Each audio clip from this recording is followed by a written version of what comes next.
KREM 2's Janelle Finch is joining us in the studio now after discussing this Middle Eastern conflict with a local rabbi. Janelle? Whitney, Rabbi Dr. Elizabeth Goldstein tells me the Jewish community at Gonzaga is a small one. But now, more than ever, that community is leaning on one another as they watch attacks on their people half a world away. Rabbi Dr. Elizabeth Goldstein says every Jewish person has a connection to Israel, even those who have never been. We all have our own experiences of how Israel plays a part in our sort of spiritual and religious identity. That's what makes the Hamas attack on Israel and Jewish people so personal.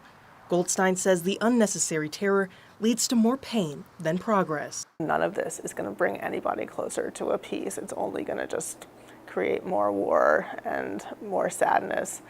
And there's just going to be a lot of loss of Jewish and Arab life because of this. And it's just tragic. She says conflict in the Middle East isn't new. She explains there's history between Hamas and Jewish people, and Hamas and Palestinians can't be assumed to share ideals. There's different ways of talking about like Palestinians, and some people say the word Palestine and they mean all of where Israel is today, and that's how Hamas thinks about it. So they just think that like the whole land should be theirs, and so they can just do whatever they want. Still, she hopes injustice won't prevail. With all the sadness she feels, she says she also feels resilient and strong. There's going to be Jews in Israel. Like, I think it's not going to deter that. And so, like, if that's the point, like, it's not going to work.